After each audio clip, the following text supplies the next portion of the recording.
afternoon, everybody.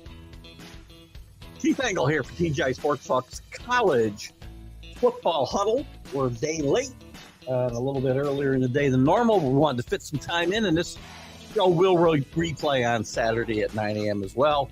Not sure what kind of audience we'll get this afternoon live, but I know we'll have a lot of people watching the groups later. Feel free to comment, and we'll certainly get back to you. Again, my apologies for not being able to do the show live last night as I had a work obligation, but we're here to kind of dive into everything that's exciting in the world of college football. Big weekend last week, obviously, with Georgia, Alabama, which we'll get into, and Miami, Virginia Tech, very controversial game. We'll dive into all that and what the big games this week and much, much more.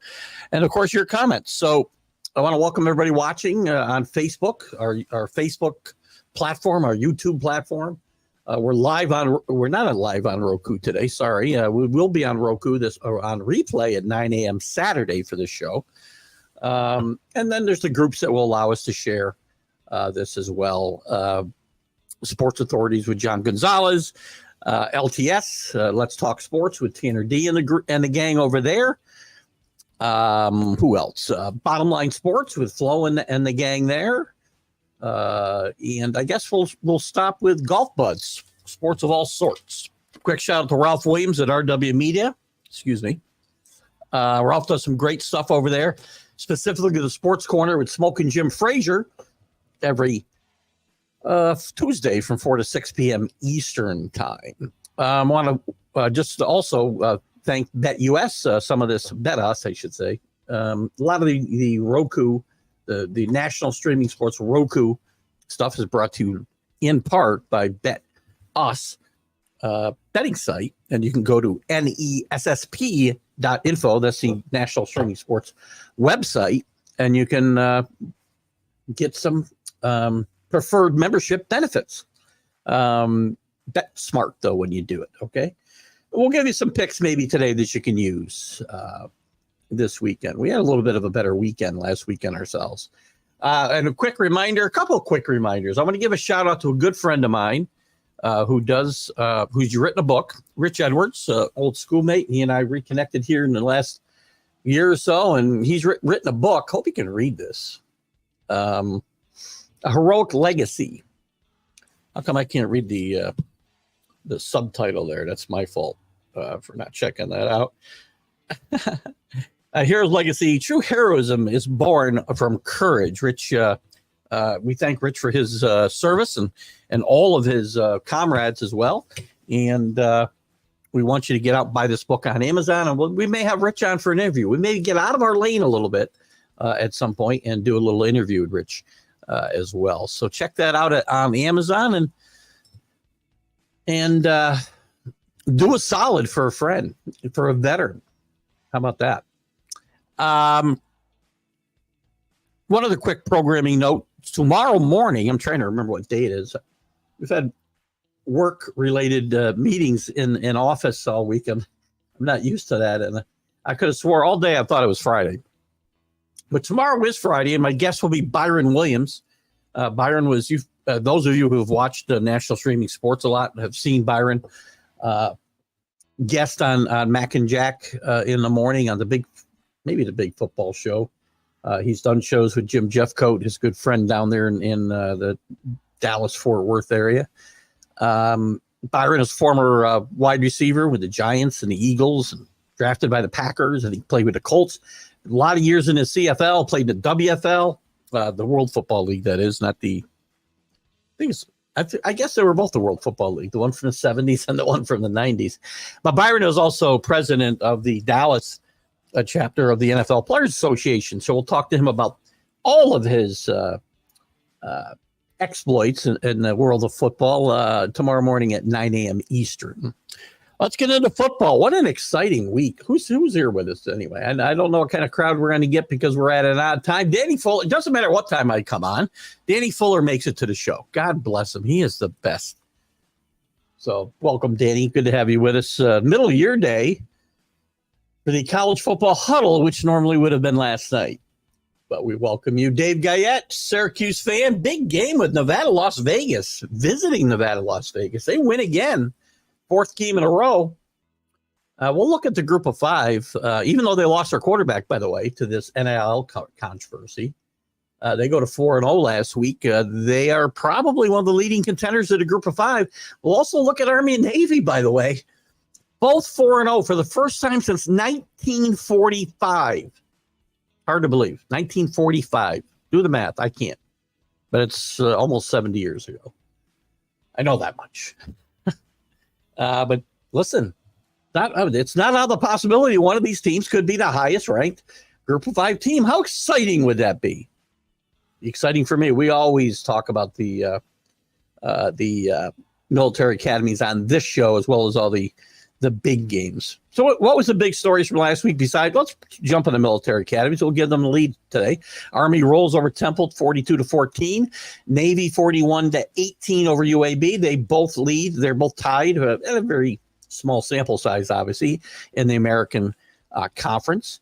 Air Force and Troy Calhoun off to a slow start at 1-3. They got hammered. Well, not hammered, but they got beat by Wyoming 31-19 in the Mountain West. The Miami continues to win. They dropped the spot this week, by the way. Very controversial win against Virginia Tech. I always say, don't put yourself in the position to get beat by referees. And I believe that wholeheartedly. Never have I blamed referees for my team losing a bet. Never. Now, that does not mean that there's not bad refereeing. Refereeing in this game was not good. Danny, I know you had some comments, I think, last week during that game on our chat. Anybody ever wants to join the TGI Sports Talk chat, just shoot me a message and we'll put you in there. We have some fun in there. This game, there was a couple of huge penalties. I believe it was early in the fourth quarter. It could have been late in the third quarter. Virginia Tech ran a long touchdown, 60, 70 yards, called back. It's a pivotal play. Called back for holding, and the guy didn't. Oh, he went to the ground. Referees see guys go to the ground. I think it's holding every time. There was no holding on this play. It's called back, and I'm a Miami fan. Total transparency. And then the last play of the game, and Virginia Tech, by the way, shot themselves in the foot with a fake field goal they should never have done. They changed the whole momentum of this game. They were in control, and they changed the momentum themselves by faking a field goal, and Miami snuffed it out. But on the last play of the game, 35-yard pass, I guess, to the end zone, well covered. The Virginia Tech receiver comes down with it. It's called a touchdown. And I watched this replay, went on for about 6 minutes, I would say. I did not see one piece of incontrovertible, I can't say the word, indisputable evidence, let's say, that this was not a catch, and yet they overturned the call, and Miami stays undefeated. They'll go to Cal this week.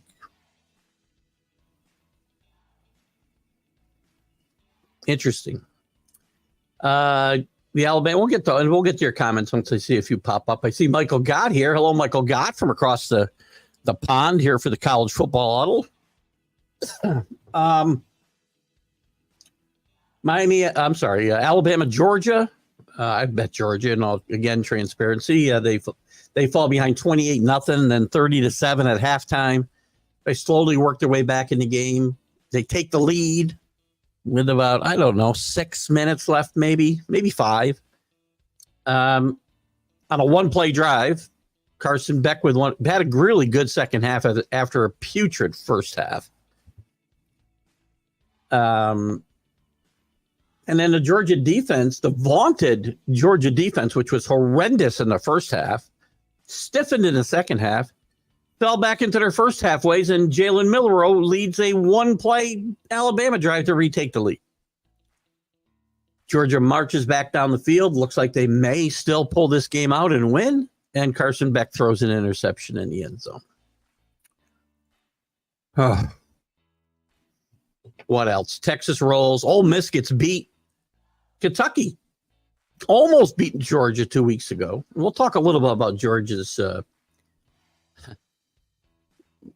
minefield going forward.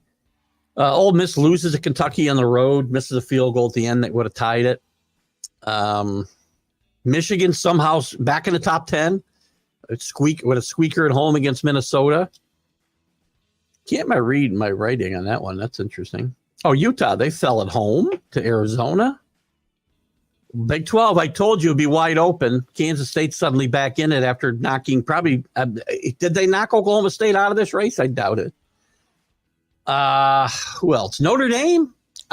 Listen, I know all the Notre Dame haters have written them off, and I jumped off the bandwagon as far as Marcus Freeman goes. They've smartened up the last 3 weeks. They're using Riley Leonard the way he should be used. Not the best competition in the world. Louisville's a good football team, though. They had a good defense coming in here. Notre Dame, I thought, was efficient on offense. Riley Leonard used correctly. Throws for touchdowns, runs for touchdowns. Notre Dame can still sneak back in here. Unfortunately, USC may be the only signature game left on their schedule, though. What else? We talked about the Big 12. BYU still 5-0, by the way. Clemson rolling. Miami Clemson looked like the class of the ACC, and the rest look very, I guess, average is best I can say. But there's a lot of parity, I think, below them. Boise State with another big win against Washington State. So those are some of the big games, and we'll get into some other stories as well. See what kind of comments we have here. We got hellos hello, Jeff Houston. Hello, Paul Spada. I can't see them, but hopefully they're here somewhere where I can't see them. Speak up if you're here, guys. Don't be afraid. I see Ashton Nix out there. Good evening, Michael. How you doing, buddy? From the UK. What is it, about 8:40 over there? Michael, have we talked to you on the college football huddle? Do you have a team that you support in the UK? And is college football, I know professional football, they travel over there. Well, Notre Dame goes over to play in Ireland, which, not to offend you guys. I know that can be a touchy subject, but how about college football? How big is that in the UK? I'm assuming Notre Dame might have some followers, but who knows? Oh, bad. I do like the Convicts, yes. I am a Hurricane fan. There's no convicts on this team.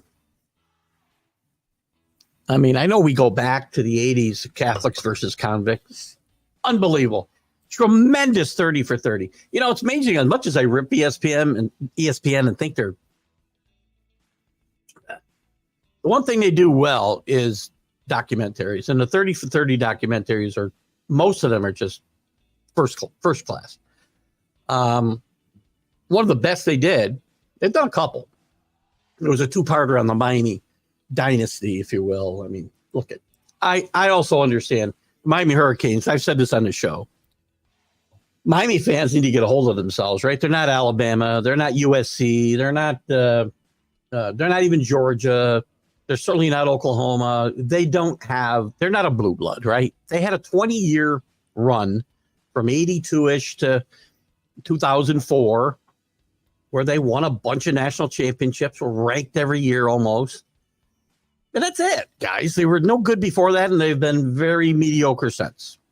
And I've seen starts like this since I've been a fan. I became a fan via marriage. I root for stories in college football but I root for the Hurricane. So anyway, the whole Catholics versus convicts 30 for 30 was awesome. These kids on campus came up with these T-shirts.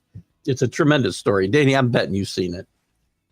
And I would say that there's probably no more convicts on this team now than there are in any other program.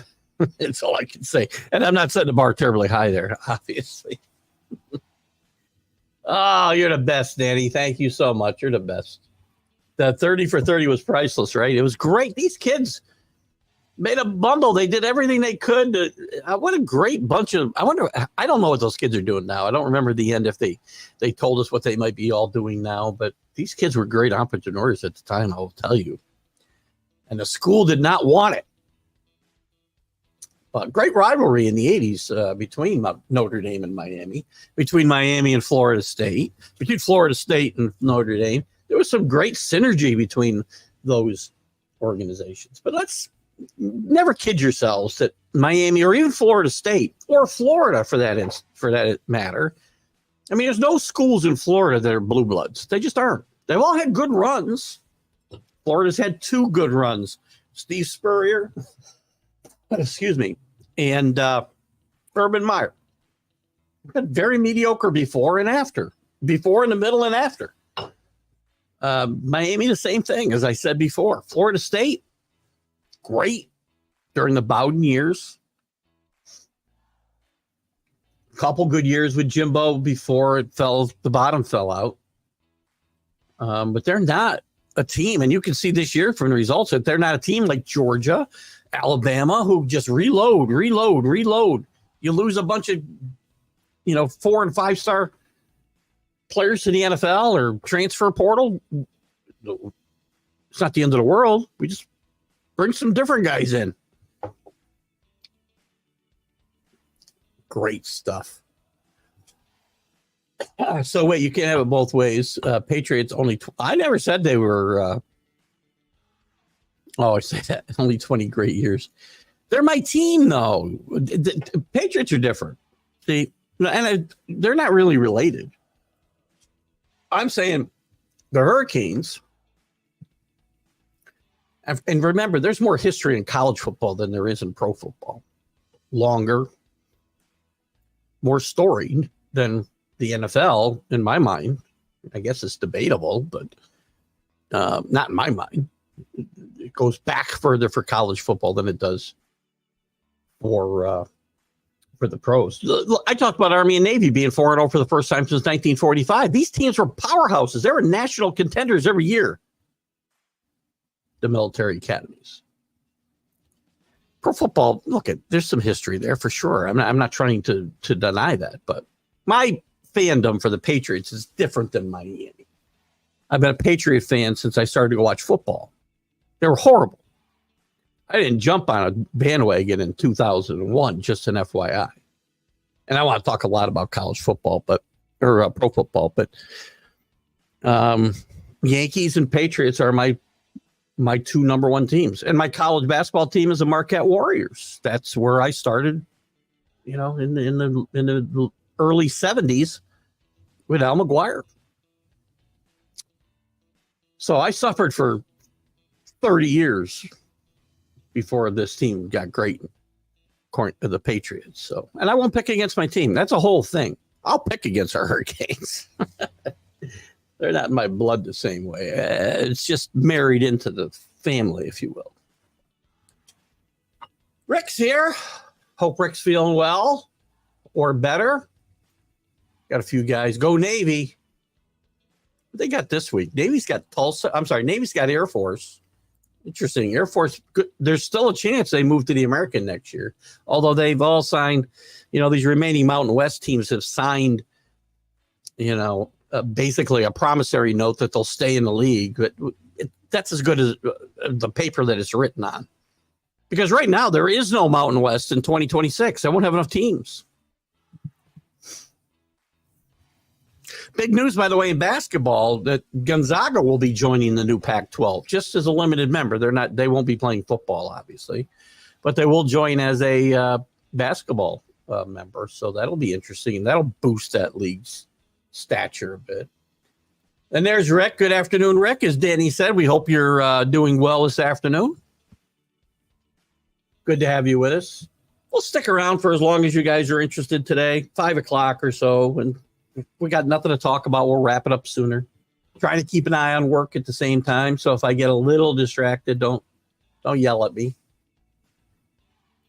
Well, we had to get in and talk about these games and the stories. I mean, the big stories. Are there some stories? Sure there are. There's always stories. Somehow things aren't bad enough in Vegas for Antonio Pierce. He now gets a 8-year show called. You guys thought Harbaugh got nailed. He's never going back to college either. Probably neither is Antonio Pierce. But he gets an 8-year show cause order because of violations that occurred when he was an assistant coach at Arizona State. What was Herm Edwards doing there? Was Herm Edwards awake? Was he Joe Biden? What was he doing? It's funny that most of the violations were related to what the NCAA calls as a scheme. You don't hear that word a lot, do you? As a scheme orchestrated by Pierce to circumvent restrictions in place during this COVID-19 pandemic. Sound familiar? He facilitated impermissible recruiting contact with 35 prospects, including. By the way, so Jim Harbaugh buys a kid a hamburger and he gets the show cause order.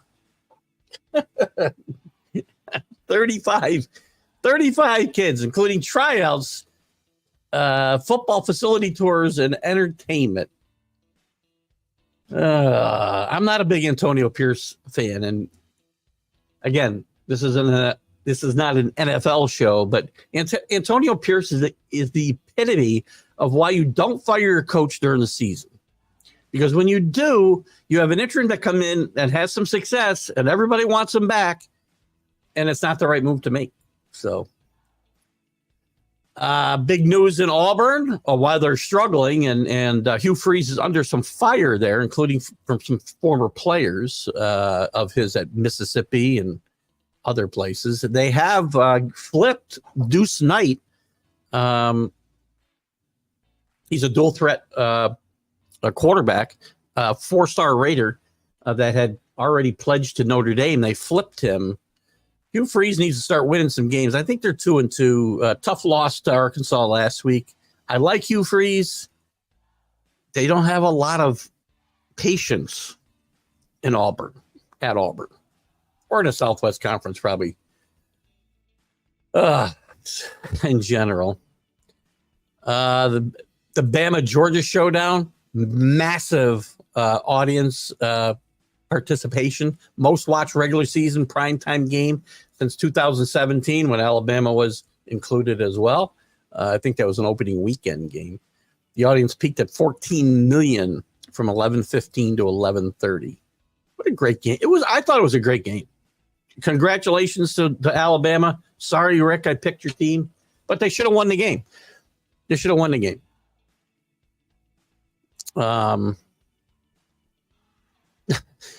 Even falling behind 28-0, they should have won this game.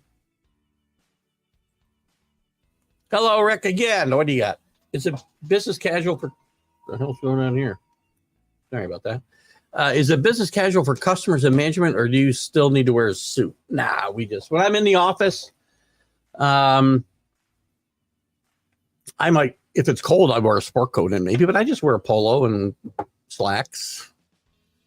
Comfortable shoes, the shoes you see the guys wearing on the I don't know what they call them now, right?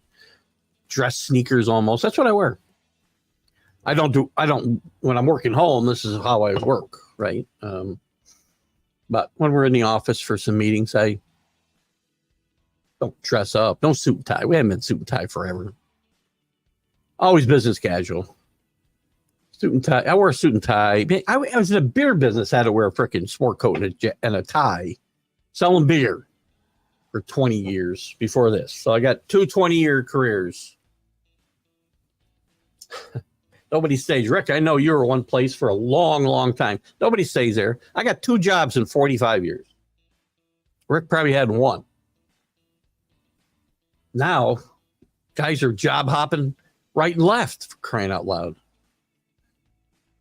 I used to throw away resumes when people weren't any place for at least 5 years. Now I can't do that because young people, and we haven't had to do a lot of hiring, but since COVID anyway. But you can't just throw away those resumes because good people they don't like to stick in one place. So you get them and make use of them while you can, but it's hard because you waste a lot of time. Hello, AC. How are you? Time and effort training people, then they're gone. So you get a year out of them, 2 years, and you're happy. I have a very long tenured staff under me. I've been there 23 years where I am now.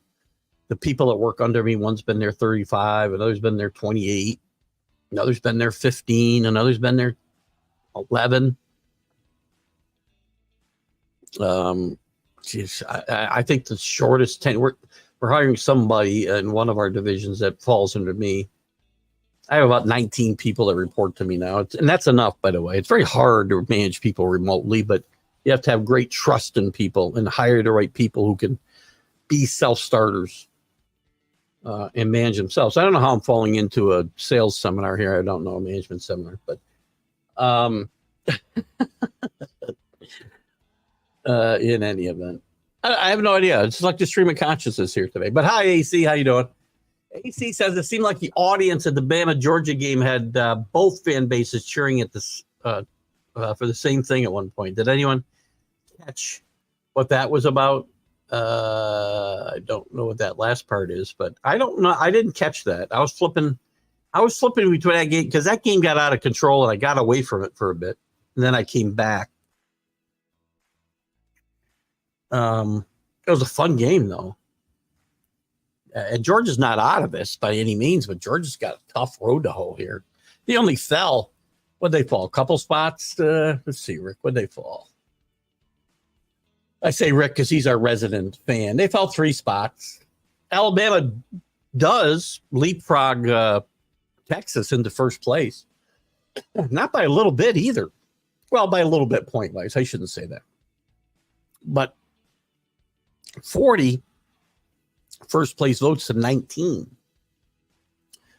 4 for Ohio State, who stays in number 3. Tennessee moves up 1 to number 4. Georgia drops, as I said, 3 spots. Oregon up 2 spots to 6. Penn State up 2 to 7. That'll end soon.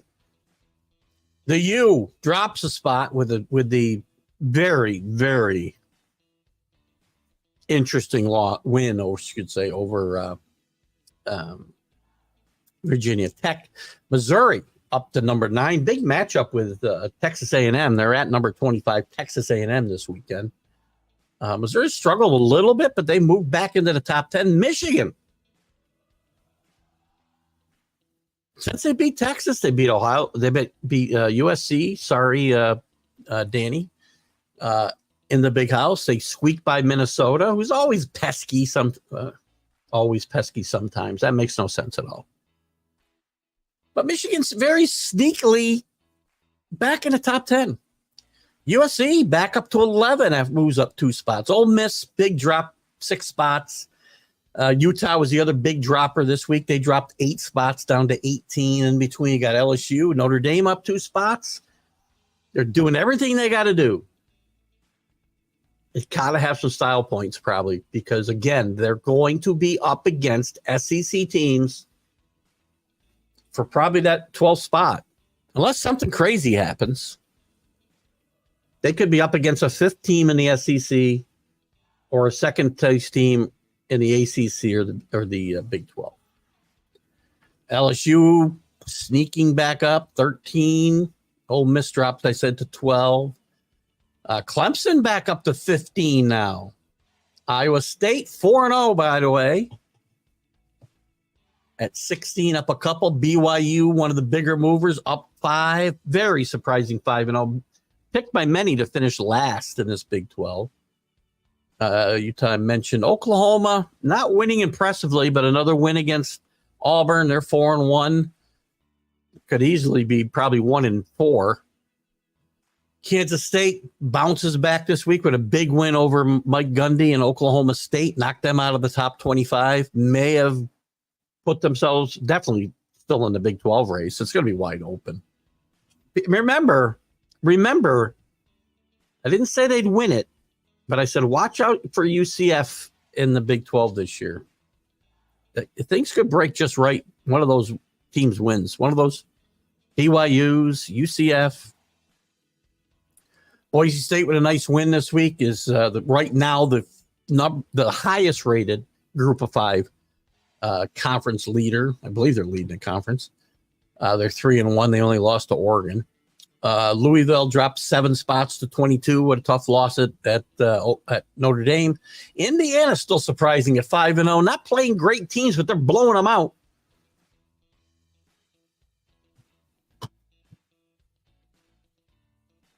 I mean, their coach is coached really well. Chris, what's his name? Damn it. What is his name? How come this isn't in alphabetical order? Where is my producer? God darn it. Fired. Indiana. Oh, yeah. Kurt Signetti from James Madison last year did a great job. He says in his press conference, he said, I build programs. I win games. So far, so good. Nice win there, huh? Indiana surprising 5-0. Illinois surprising 4-1. They did lose this week to Penn State. They're down 5. Texas A&M and Vegas, 2 group of 5 teams. We're going to look at that in a second. The highest rated or the best. We'll look at the best of the group of 5 teams. Because to me, that's a fascinating race. And you could see, theoretically, Army and Navy in that race, and that would be so much fun. There's Danny with a good hello to AC. I love how you guys all treat each other with such great respect. My audience is the number one audience out here. There's a gazillion podcasts out there. I have fun doing it. You know I have fun doing it? Because you guys, you respect each other. We get into some battles. We all respect each other. I think, well, maybe don't respect me, but that's, you respect each other. That's more important to me. Danny says Georgia's the only team that can lose 2 and get in without a blink. That's probably true. Might be true of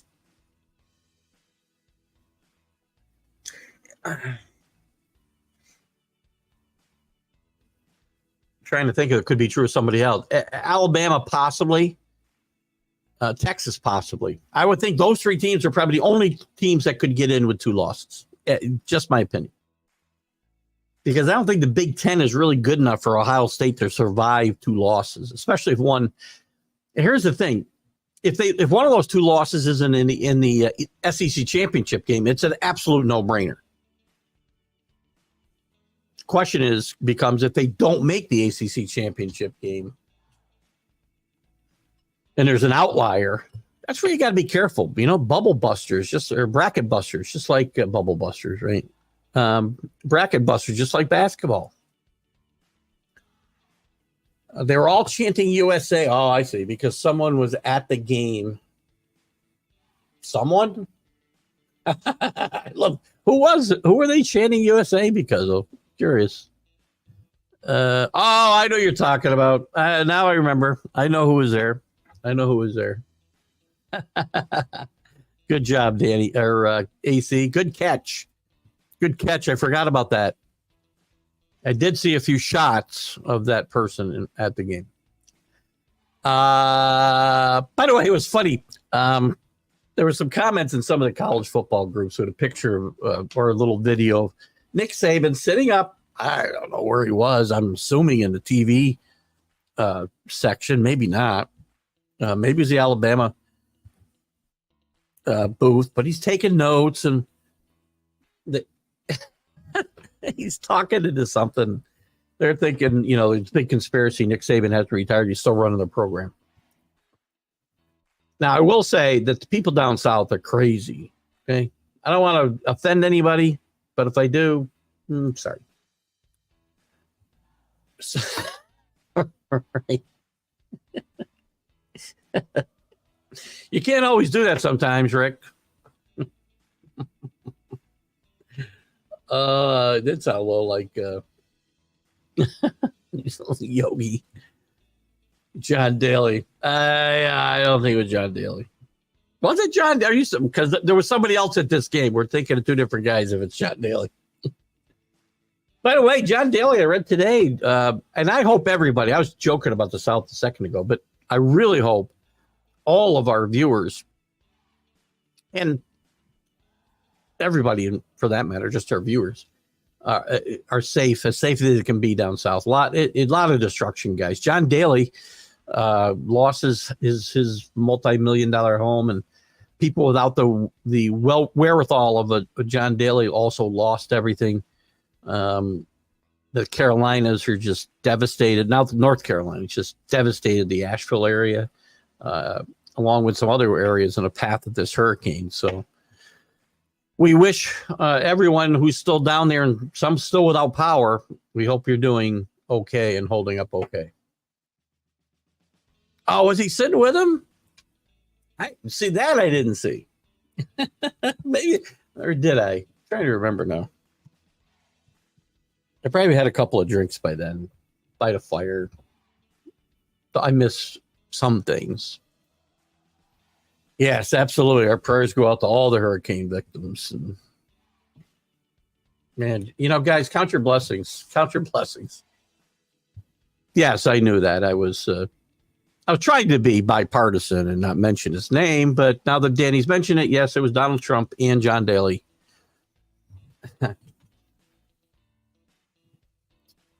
It is the South. Oh, God. Oh, what's going on here? 4:00.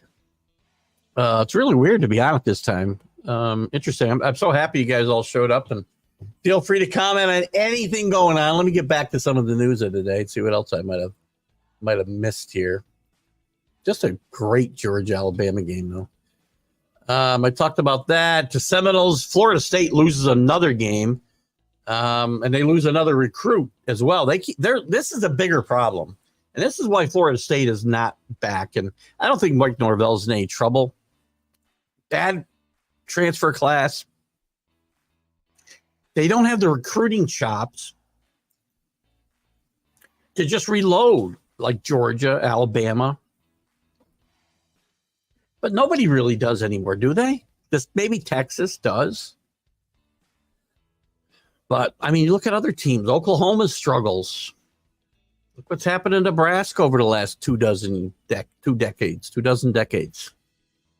Wow. That's a long time.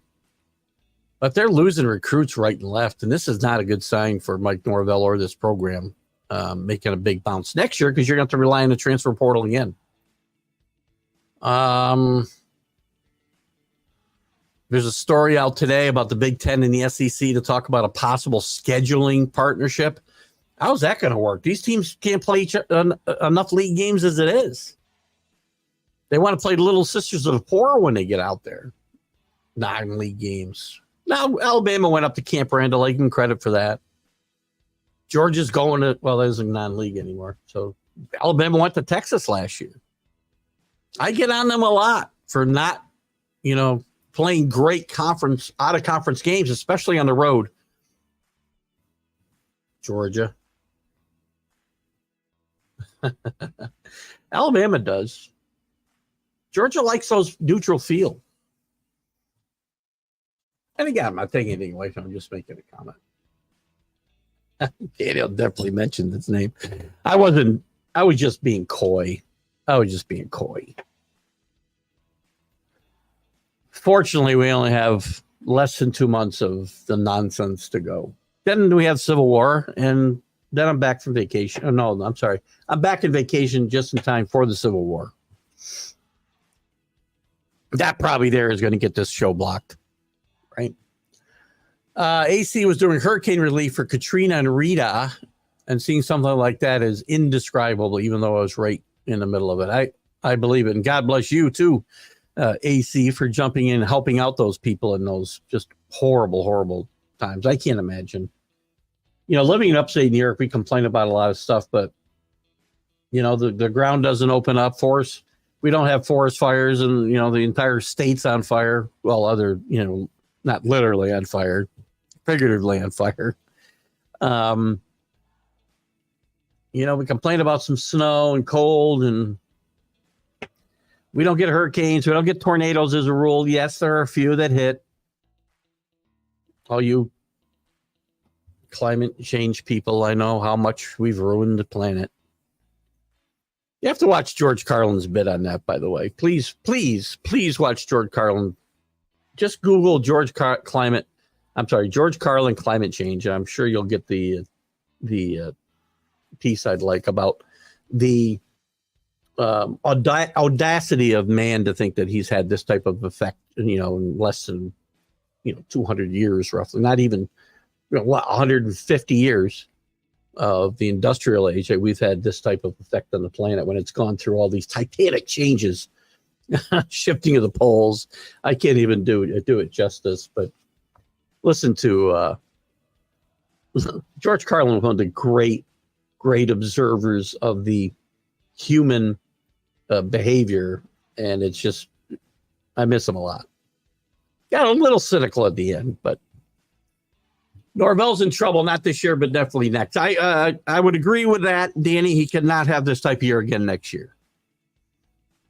I think they can give him a pass here because just look at the quarterback situation alone. Big mistake bringing DJ in there.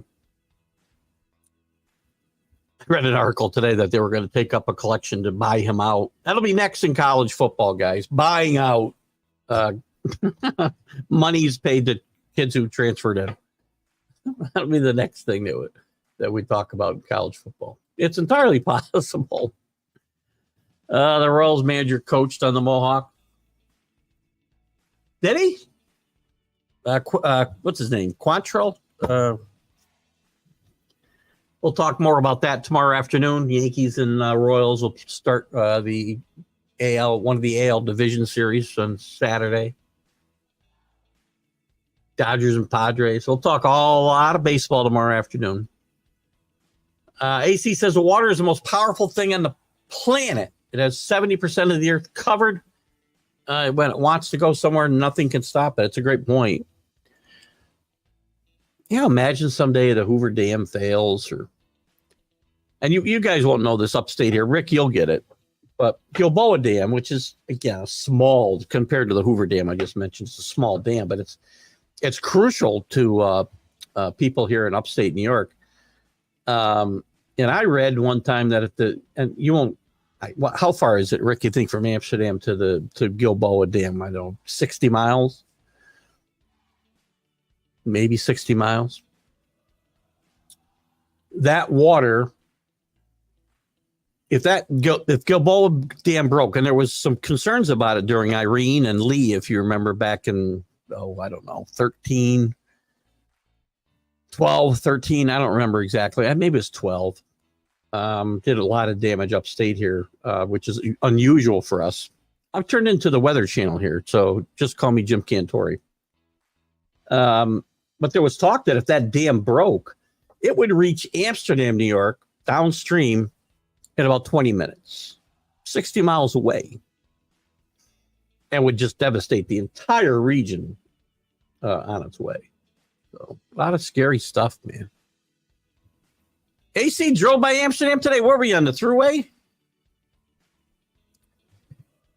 I-90? Where are you coming from, AC, and where are you going? Who are you running from? What's going on? Oh, God. Let's get into some other stuff here. What else? What else is going on in the world of college football? Super League outline. There's all these rumors about super leagues. There's not going to be any super leagues. Just an FYI, guys. No super leagues. Not going to happen. Not for a while. Maybe 10 years. There's been talk about this 72-team Super League, which would it was unveiled, called the College Student Football League. This is the same one. I want to make sure. Yeah. Top 72, which is basically, I think, every Power 4. They say Power 5. I guess they're counting. They're saying the Power 5 because they're including the Pac-12, and then it would include like Boise State, Memphis. Who else? Can't remember who the other teams. There was there was only like 5 teams that weren't included in those 5 power conferences. I don't see this happening. I mean, why would the Big Ten and the SEC get involved in a conference like this? Why? Why do what they've all just done to throw in with the Memphises and the Boise States of the world? I don't see that. Coming back from Turning Stone. Hope you're a big winner, buddy. 60. How? That's pretty good, right, Rick? I did that off the top of my head. 60 miles. I was off by 2 miles. You guys stop bashing my Perth education. I'm telling you right now. Oh, wait. That's me. I love. Talk about Gonzaga joined the Pac-12. Going to be a big, huge lift to that from a basketball standpoint, I think.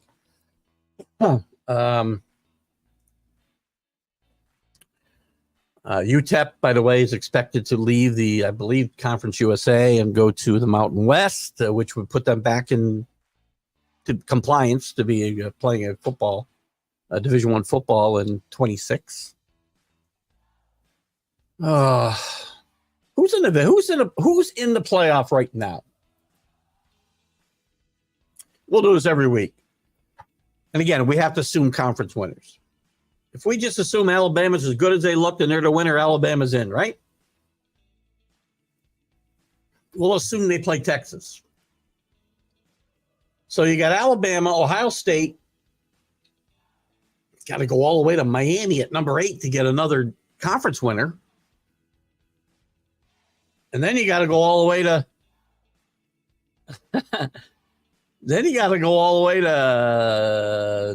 Clemson. I'm sorry, not Clemson. They wouldn't be Iowa State, let's say. Iowa State or the Big 12 winner, whoever it is. Oh, we're all the way down to number 16. There's your 4 teams. We'll call it Iowa State for the moment, just for the sake of argument. They'd be in. Your at-large teams would be Texas. I'm sorry, you got to have the group of 5 team. That's Boise State. There's your 15. After that, you're going to get Texas, Tennessee, Georgia, Oregon, Penn State, Missouri, Michigan. That's it. That would be today. Again, if the playoff poll was the same as the APs, which it probably won't, Michigan would be in the tournament right now. You'd have all SEC teams, all SEC and Big 12 teams, and the ACC winner only, the Big 12 winner only, and the group of 5. So you'd have 9 teams from the SEC and the Big 10. They had a barrier on the hospital in Tampa that held. That's good. Tampa's always at danger for these, and there aren't a lot that come through there, right? But there seems to be more, again, not to feed into any kind of mass hysteria here. I know the government controls the weather, but Tampa lays, below sea level, and it's a very dangerous spot for these storm surges, and it's good that held. There's going to be there will be a serious incident in Tampa probably within our lifetimes. I mean, unfortunately. Always scooping pots. Boy. Notre Dame would be out today. I mean, they're ranked 14th.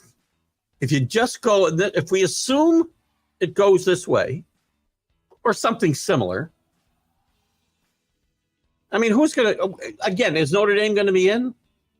They're 14th, so LSU could drop. I don't see Ole Miss dropping. I see them moving back up. Michigan could drop. Missouri could drop, I suppose.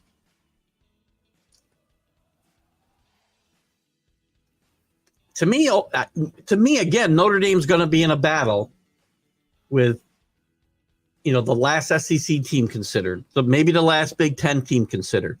A second Big 12 team, a second ACC team, which maybe not even, those teams may not even be relevant by then.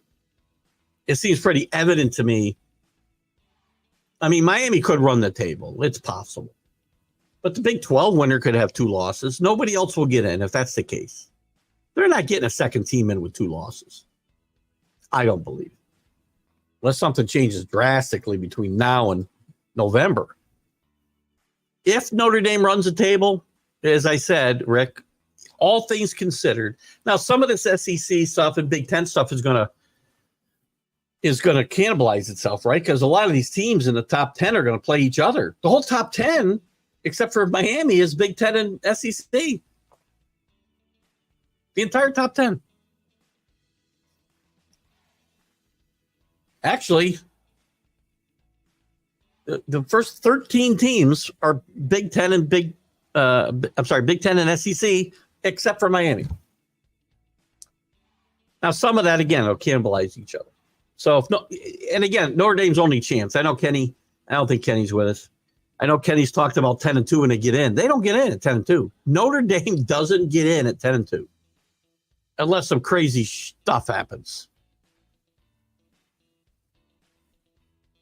Now, they're certainly in the hunt. They put themselves back in the hunt. Louisville will be one of the better wins on their schedule, though. USC will be one of the better wins on their schedule if they beat them. A&M still looking like a good win. If A&M tanks it, that hurts Notre Dame's chances a lot. But they got to win out. And I think they have to get some style points in these these games that they play over the Stanfords of the world. They can't win them by a touchdown. They've got to win by 2, 3, 4 touchdowns, as they did against Purdue, as they did against, don't remember who they played before that. Scooping pots whenever and hitting futures or parlays. This AC is the man. AC and I are still in. We're still alive on Notre Dame. That's all I'm going to say. That's all I'm going to say. What'd I get? Plus 2,500. Is that what I got? That's $7,500. Only cost me $100 for a $300 bet. It's good. I look for value, right? I look for value in the future bets. I want some value. Let's look at the. Actually, let's go to the. The scoreboard. Last week's results from our Pick'em League, and I'll give you my picks in this group, and then we'll talk about some other games. Let's see. So last week, let's see who the leader is. We still don't know who this ESPN generic 4428 picks one is, but he had 7 wins last week. Continues to pace the league with 35 wins. Hiccups every time I get on the show. The sports nut, I still don't know who you are. Please identify yourself. 7 wins last week. He's got 34 for the year. Doing well. Beamer Ball, I know who that is. That's Neil Bush. 28 wins, 7 wins last week. Yours truly, 28 wins, 6 last week. Not a great week. Paul Spada is at 28, tied with me. He's got 6. Rick is at 25 wins with 7 last week. Scott Kobe fell off the board last week. Kenny had 5 last week. He's only got 19 winners of Met. The Met New Yorker has disappeared on us, and so have 3 other people. I know, Danny, I don't think you were able to get in. You had a little technical difficulties, so we apologize for that. So let me do my picks for you right now. I got to do my NFL picks too, by the way. Pittsburgh at North Carolina. North Carolina 1 week removed. They did get they did play a much better game last week against who did they play last week? Georgia Tech, maybe? They got Pittsburgh at home. It's very hard for me to do this, but I'll take North Carolina. They just gave up 70 points 2 weeks ago to James Madison, but I will take Carolina. Mac Brown, by the way, getting a lot of heat there. Jamie Chadwell's name mentioned a lot as a potential next coach of the North Carolina Tar Heels. Boston College goes to Virginia. Both teams with 1 loss. BC and Bill O'Brien, I'm going to give them. Virginia's playing some decent football. Couple years removed from the awful tragedy they had there. But I'm going to have Boston College beating Virginia in this game. Missouri will go to Texas A&M. This is tough. Missouri hasn't played great the last couple of weeks. They haven't really played great maybe all year. They're undefeated. They're 4-0. Texas A&M only with the loss to Notre Dame in the opening week. They're playing at home, College Station. I think this is a night game.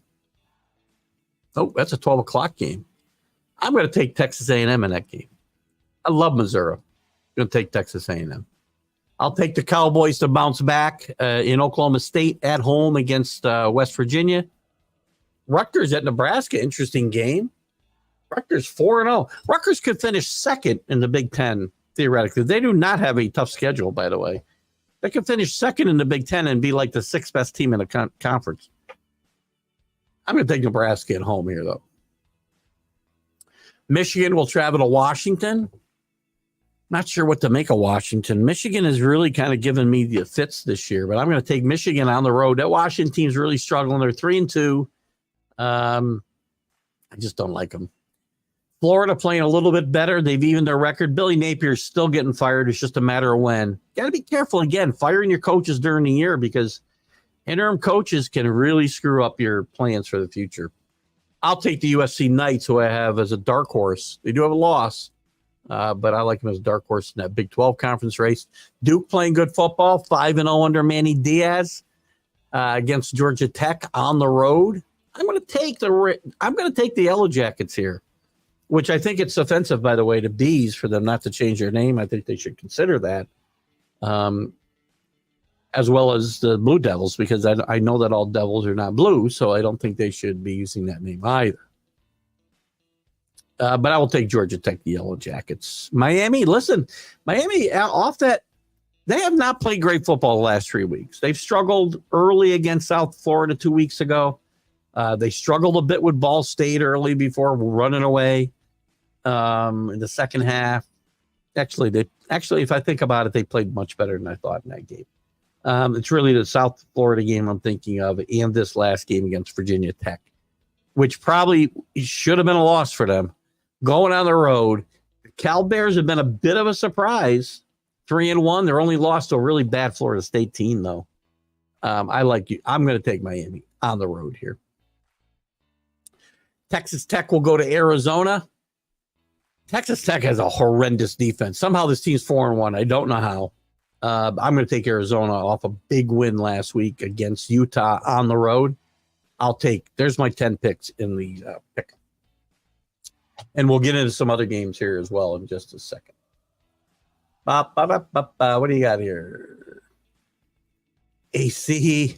Good day to CA. How are you, buddy? Good to have you with us. Yeah, Danny's only in the NFL one. I think you missed a couple weeks there too, didn't you? I should have had it. I should have set it to drop, like your worst week or something, just to alleviate technical problems. But what are you going to do? Danny says A&M wins. I like A&M as well. Danny likes GT. Danny, we like a lot of the same teams this week. You, my friend, are in big trouble. I'm kidding. What are the other big games this week? Let's take a look at the schedule a little bit. You can throw any topics out you want, by the way, as we go through this. Let's look at the top 25 games. Maybe I'll go by conference this time. I don't know. Let's see. What week are we in here? Week 6? Let's get on the appropriate week. Friday night, we got number 6 Oregon hosting Michigan State. Look at Oregon's going. This is another game Oregon should win by three touchdowns, and maybe they should cover the spread of 23.5. Oregon wins this game. I think Syracuse at UNLV is a fascinating game.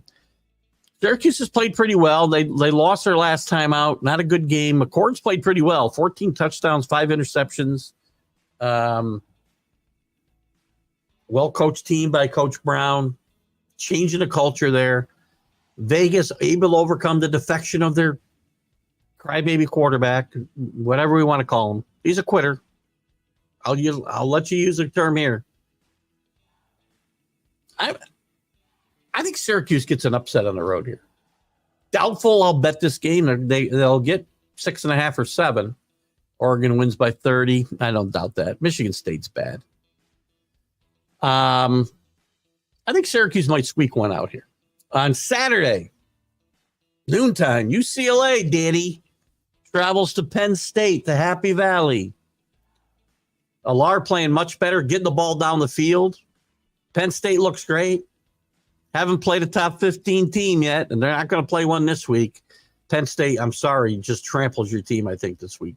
Danny, this is probably a 35-point win. 35-point win. Missouri, as I said, goes to Texas A&M. I like A&M a lot here. We already talked about it. Playing really well. 4 straight wins now. Mike Elko is a really good coach, and I think he's doing some really good stuff there as well. Penn State blasts the Bruins. Good call. SMU dismantling Florida State last week. in their first ACC game ever. SMU and Stanford both win their first games. Cal is 1-1, I think. They'll go to Louisville coming off a tough loss against Notre Dame. I think Louisville wins this game. I'm not sure if they cover, though. I like Louisville to beat SMU. SMU is a good football team. Iowa goes out Ohio State, 18.5 points. Iowa always plays good defense. Can they score any points in here? Howard's played well, 8 touchdowns, 2 interceptions. Johnson, the running back for Iowa, has been very, very good. 9 touchdowns in 4 games. But Ohio State just keeps coming up with receiver after receiver. Iowa could cover the big spread, but they lose this game by a couple touchdowns probably. Auburn, as we've talked about, Hugh Freeze already under a little bit of heat. Going to Georgia off a tough loss.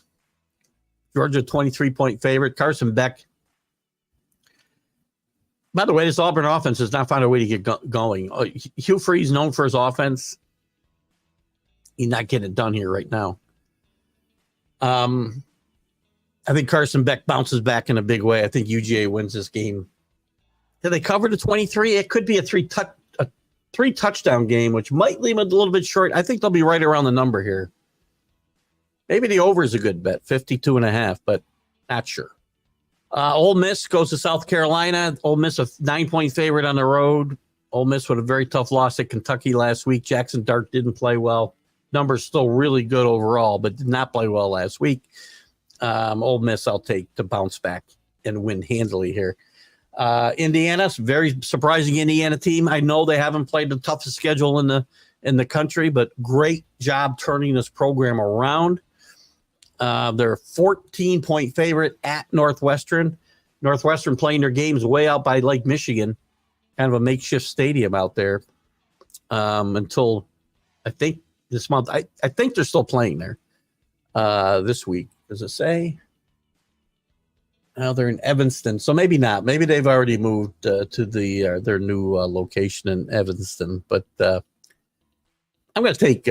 I think Northwestern covers this game. Indiana's won big though, everywhere they played. Alabama, big favorite on the road against Vanderbilt. They will not be tested. Clemson, Florida State should be another big win for Clemson. Boise State minus 27. Utah State on their way to the Pac-12 in 2 years. Boise State will continue their run as the group of 5, one of the group of 5 favorites. We haven't looked at that yet. We will after this, maybe. Tennessee against Arkansas. This will be an interesting game. Tennessee's a 2.2 touchdown favorite. Tennessee should win this handily. Sam Hartman's coach for his career, not Sam Hartman, what's his name? The heck is his name? Is it Hartman? Maybe I got it right. Pittman. Jesus, Sam Pittman. Coaching for his job. And so far, they haven't been terrible. But I think Tennessee wins this game handily. Michigan going to Washington. Washington's a 2-point favorite, 2.5-point favorite. I kind of like the Wolverines. The defense is really good. They're finding a way to get it done on offense. USC goes to Minnesota. I think USC gets another decent win on the road.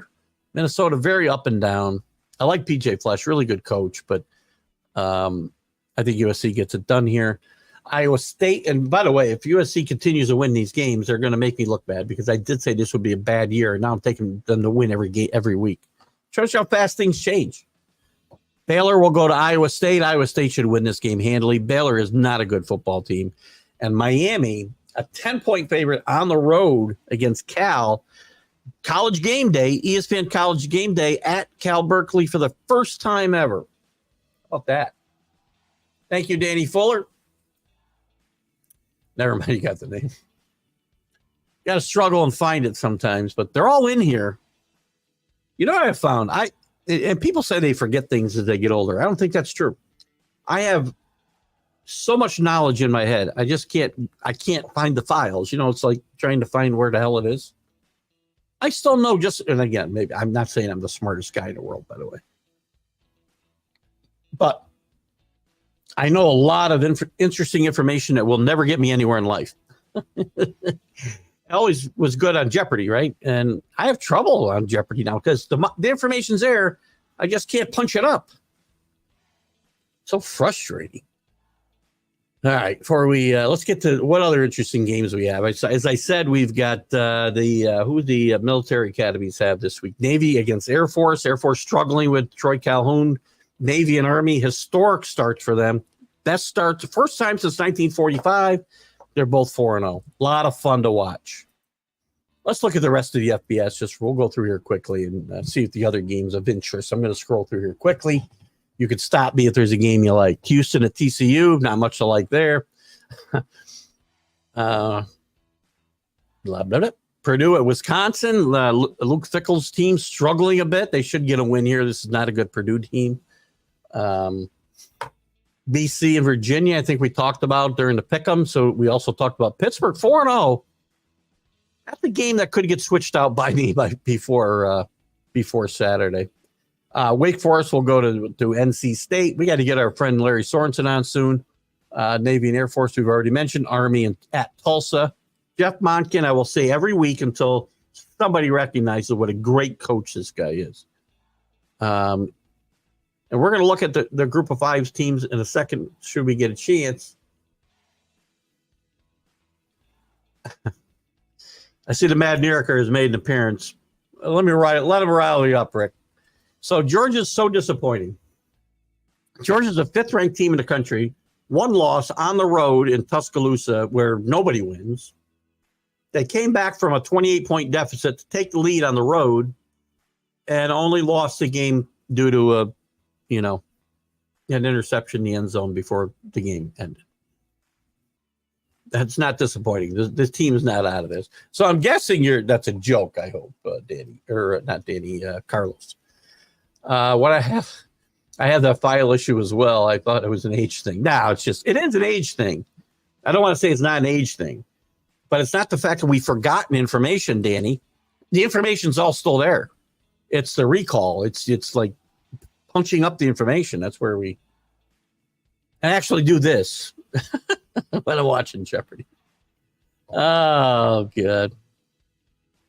We talked about a lot of these games. Nobody cares about that game. Virginia Tech and Stanford. Stanford 1-1 in the ACC. Virginia Tech off a tough loss. That Miami game was so.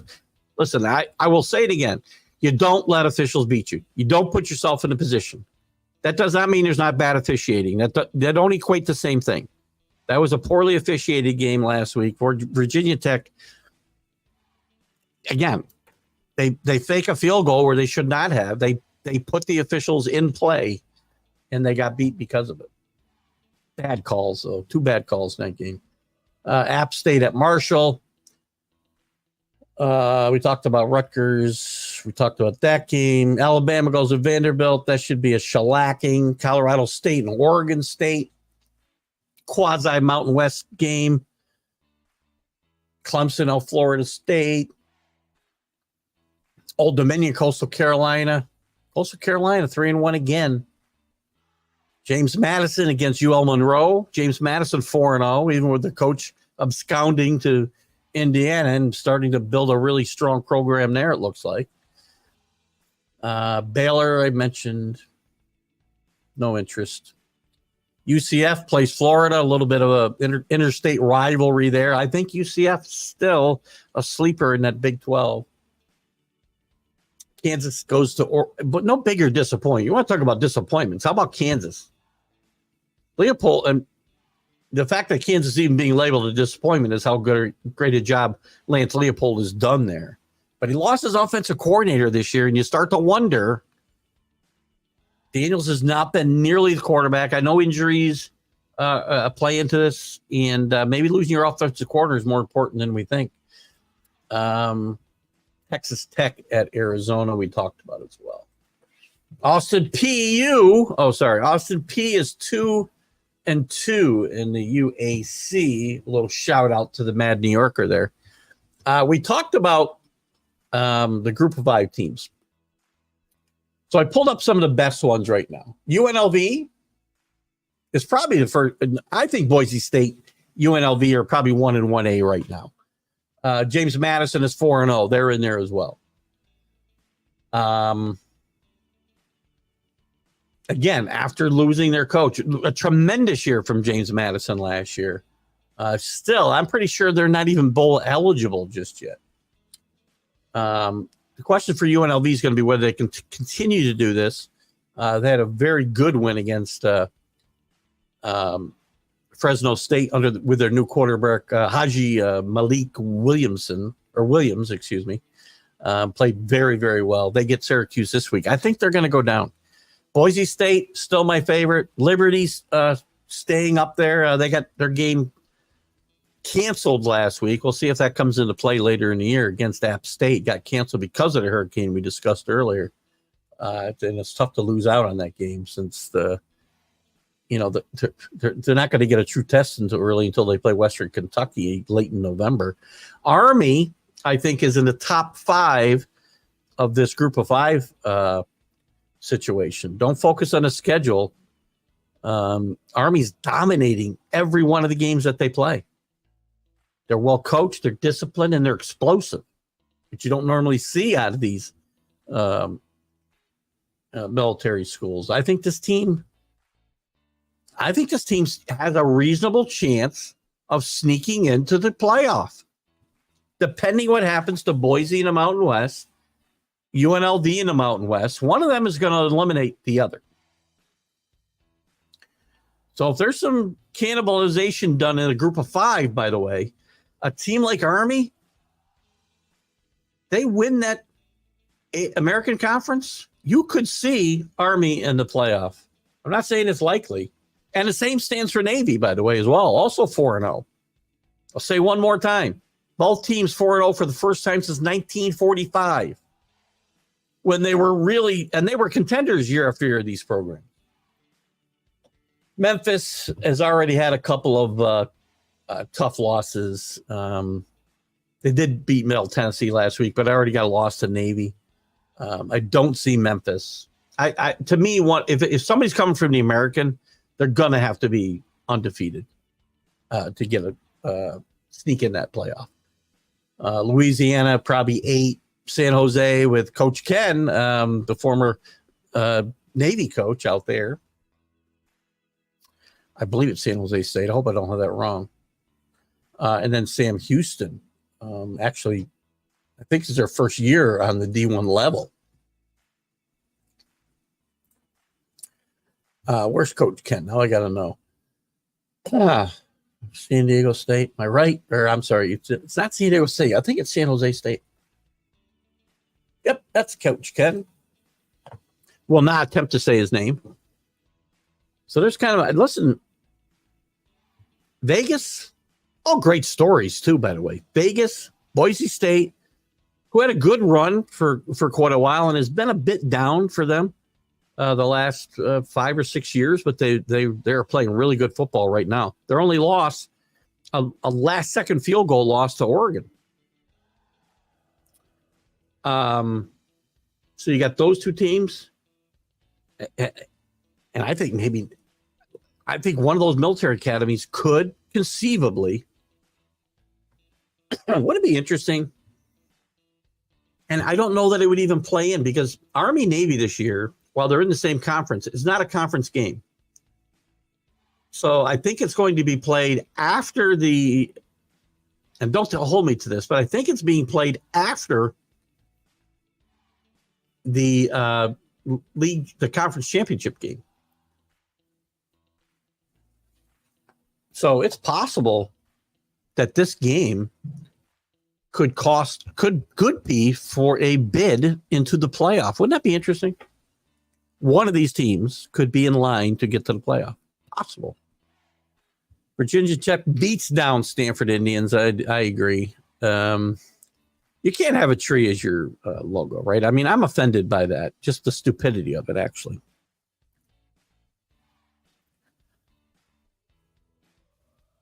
No, they are the Cardinal. I'm offended by any school that it has a stupidity to have a tree as their symbol. Let's get back and get the Indians. I want all the Indian names back. Tell me why we can't have that. Is there a cohesive argument out there somebody can make why they shouldn't be there? I understand all these guilty, lily white people who are who feel bad that we've culturally appropriated all these Indian names. I don't see a group of Native Americans out there picketing anywhere.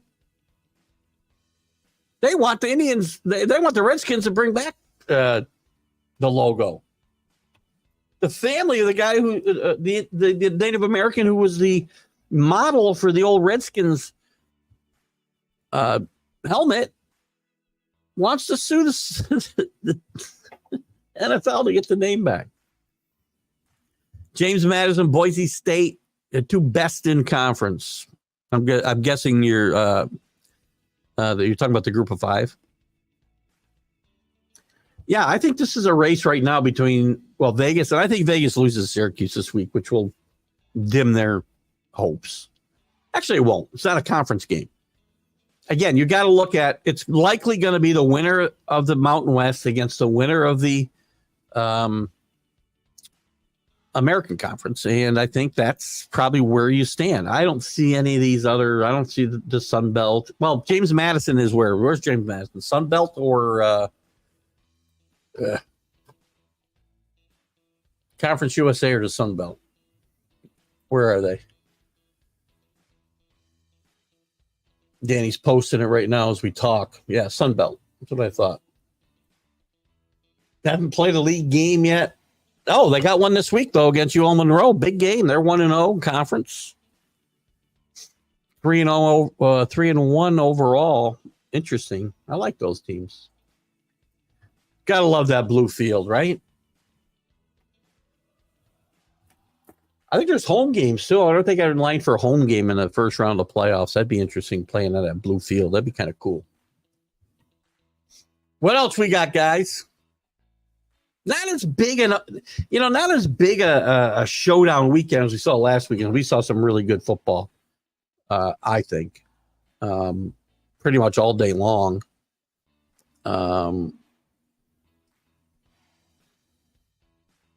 Won money in the cigar box last week, by the way. 2 weeks in a row. We're starting to crawl out of the hole I dug for myself the first 3 weeks. 4-2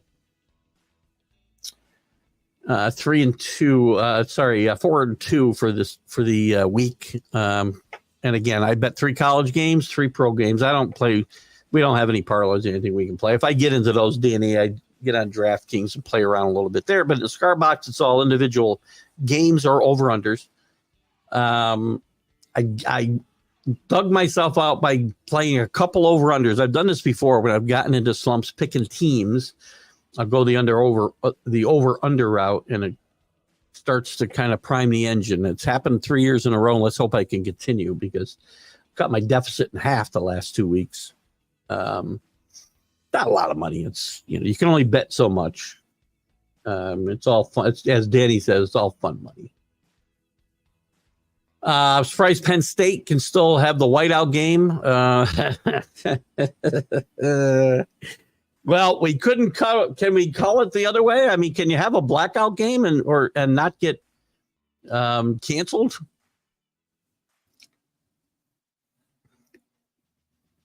I'll say it. I mean, can you? I mean, oh God, it's unbelievable. I think I told you guys, right? And Rick has probably seen this on the news. There's just an epidemic up here in upstate New York of high schools being pressured to change their names and just doing it. Averill Park recently, Mohonasen High School, Shenendehowa, one of the big powers in Section 2 for decades, the Plainsmen. I must be missing something. I mean, what is offensive about the word Plainsman? I'll look it up. Because I'm sure there's something. Oh, my God. There's Chris F. Grave. I got to reach out to your CFL guy. By the way, guys, we're going to wrap it up in just a few minutes, but welcome, Chris. Let me give his comment up here. Nice to see Montreal taking on Winnipeg for the 111th Grey Cup. Crystal Root for Montreal. Winnipeg has been a dynasty team for the past 16 years. I didn't know that, or 15 years. Chris did give me the name of a former CFL player that I think I'm going to get. In fact, we've got a former CFL player on the show Friday, tomorrow, at 9 a.m. Eastern. We'll have Byron Williams. He was drafted into the NFL, played a few years, had a few productive years with the Giants after bouncing around with the Packers and the Eagles, and he landed for the Giants for 3 years. Was a productive player. And then he played a bunch of years in the CFL, played a year in the World Football League, and he's been heavily involved as one of the chapter presidents of the NFL Players Association. So we're going to talk to Byron tomorrow about his career a bit and how he got involved with the Players Association, what he's accomplished there, and what his thoughts are on some of the safety issues and rule changes in the NFL, and also. And I primed Byron because I didn't want to sabotage him with this because he's a friend of mine and I like Byron. I want to get his take on what a couple of ex-players have brought up on my interview show, namely Mike Bass and Delvin Williams, about the fact that they feel abandoned by the NFL Players Association. And in fact, one or both of them were basically told by Gene Upshaw that he doesn't represent them because they played so long before he was in play. The late Gene Upshaw. So this was quite a while ago. So I want to get Byron's take on what his thoughts are on, and I don't know if they're the only two guys who feel that way or not. And I want to get Byron's take on what his thoughts are on that. And he may very well know the Delvin Williams case because it's been fairly well publicized over the last, I don't know, at least by Delvin. The last 5-6 years, he's had a suit against the NFL Players Association, I believe, and the NFL. So we'll get Byron's take on that, and we'll see who else. And June Jones, college. This is a college take. June Jones is out in Hawaii, so we're going to be taping an interview with him, hopefully next Tuesday or Wednesday. Let's see if that's June right now. That sent me a message. Former coach at Hawaii. Coach at SMU. I think he was a quarterback at Hawaii. Played quarterback in the NFL for